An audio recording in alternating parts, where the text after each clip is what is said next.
दोस्तों अभी कुछ ही दिनों पहले हमने आपको बताया था कि इस ब्रह्मांड में अनंत सभ्यताओं की मौजूदगी के आसार है और कौन सी सभ्यता सुप्रीम है और कौन सी उससे थोड़ी कम एडवांस। इस चीज को नापने के लिए किसी यूनिट की हमारे साइंस में सैकड़ों सालों से कमी थी, लेकिन इस कमी को आइडेंटिफाई किया सोवियत यूनियन के जाने माने एस्ट्रोनॉमर निकोलाई कार्डाशेव ने।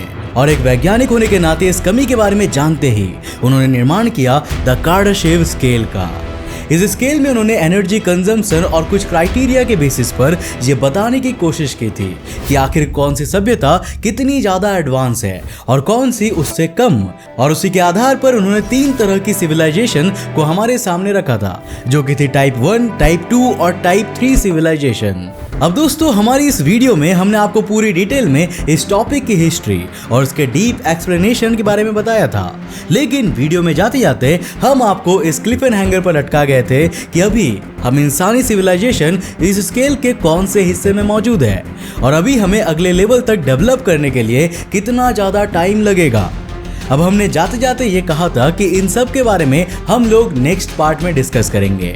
और फाइनली आज वो दिन आ चुका है जब हम लोग इंसानों की वर्तमान क्षमता और उसकी करंट टाइप ऑफ सिविलाइजेशन और हमारे अगले पड़ाव पर जाने के अंदाजन समय के बारे में बात करने वाले हैं, जिसके अलावा हम लोग आपको टाइप 4 और टाइप 5 सिविलाइजेशन के बारे में भी बताएंगे, जिसके बारे में आप में से कई लोग नहीं जानते होंगे। तो हेलो गाइस, मैं हूं कौशिक और चलिए जानते हैं कि हम इंसान आखिर कौन से लेवल के सिविलाइजेशन हैं।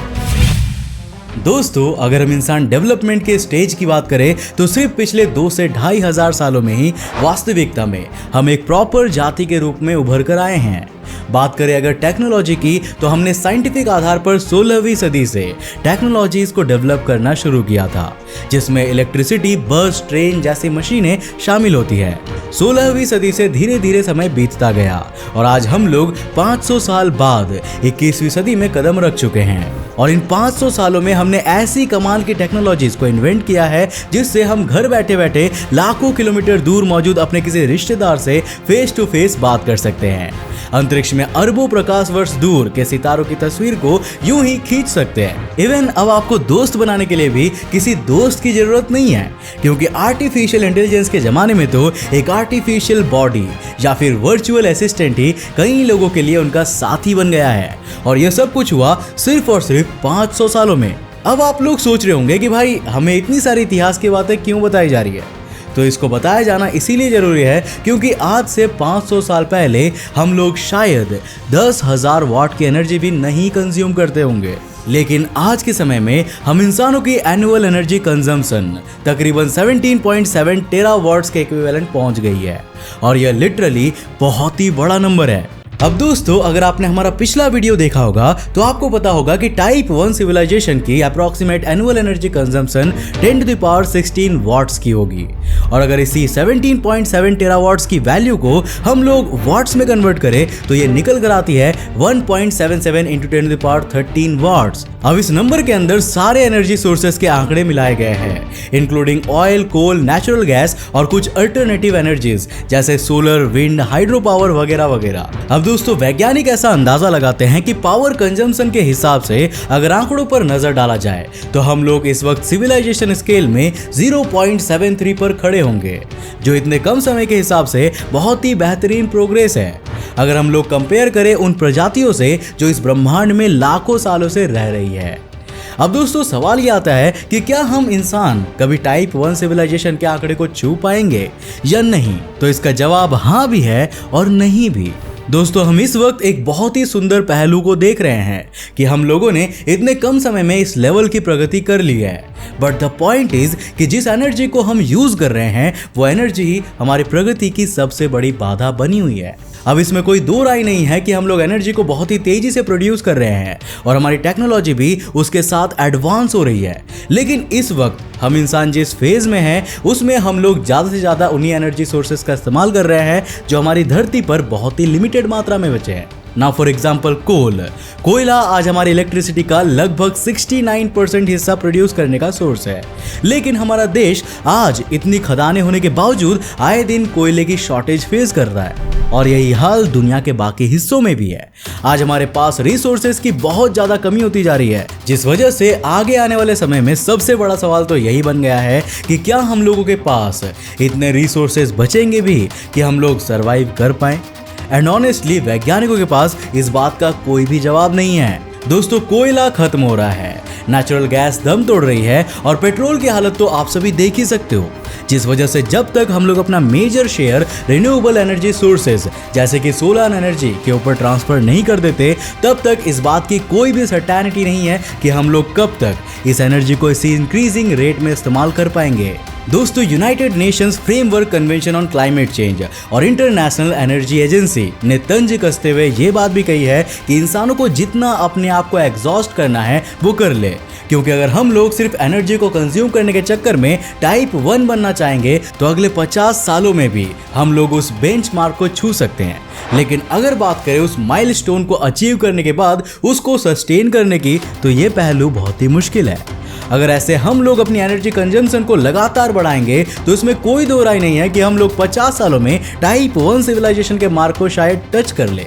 लेकिन उसके बाद हमारे रिसोर्सेज जो ऑलरेडी बहुत ही लिमिटेड है, वो इतनी खराब कंडीशन में चले जाएंगे कि हमारे पास शायद एक गांव को बिजली देने की एनर्जी भी नहीं रहेगी।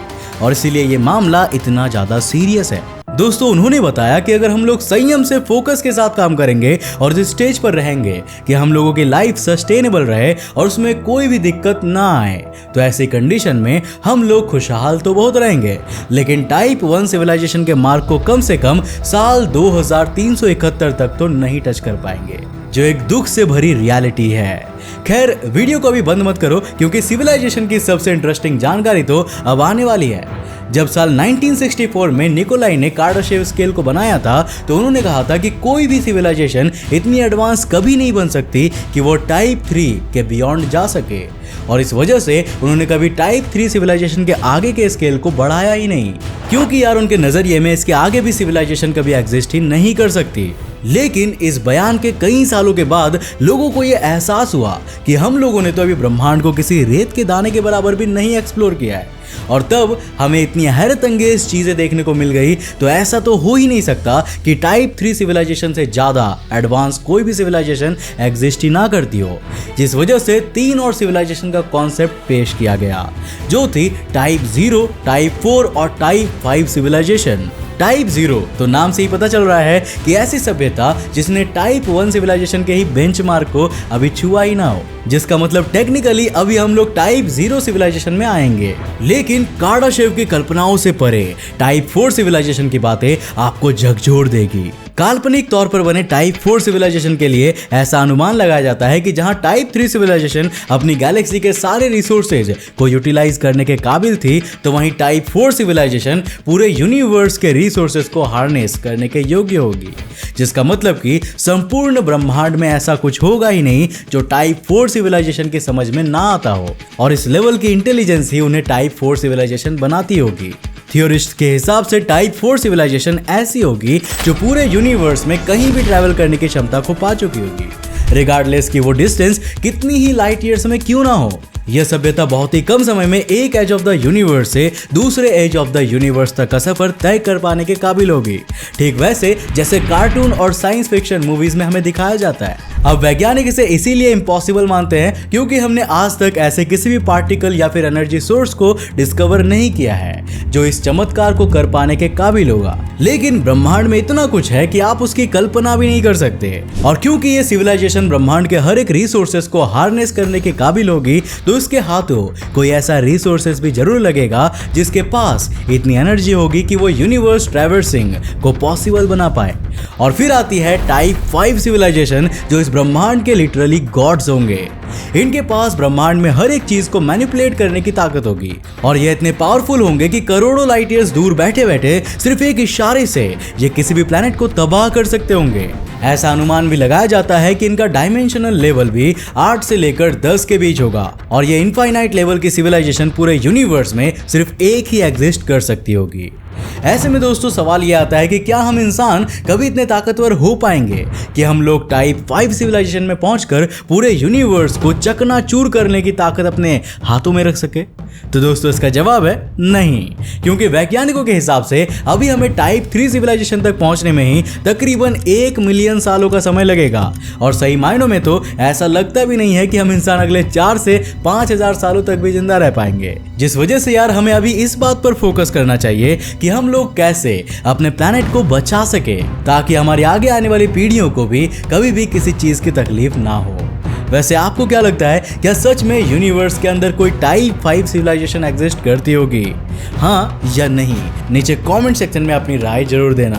दोस्तों मुझे उम्मीद है कि आज के इस वीडियो से आपने काफी कुछ नया सीखा होगा। अगर सीखा तो इस वीडियो को लाइक करने के साथ साथ अपने फ्रेंड्स के साथ जरूर शेयर करना। दोस्तों जाते जाते मेरे एक सवाल का जवाब जरूर देते हुए आना। मुझे ये बताओ कि हम इंसानों की प्रजाति की शुरुआत, यानी कि हम होमो सेपियंस की शुरुआत इस प्लेनेट पर हिस्ट्री के हिसाब से कब से शुरू हुई थी? आज से 2 लाख साल पहले, आज से 2000 साल पहले, आज से 2 करोड़ साल पहले, या फिर कल से? नीचे कमेंट सेक्शन में अपने अपने जवाब जरूर देना। देखते हैं किसने कितना सीखा है। तो आज के लिए बस इतना ही। अगर आप नए इस चैनल पर ऐसे इंटरेस्टिंग वीडियोस को देखना चाहते हो तो इस चैनल को सब्सक्राइब करने के साथ साथ नोटिफिकेशन बेल ऑन कर देना, ताकि आप देख सको हमारे वीडियो सबसे पहले। तब तक के लिए बाय, जय हिंद।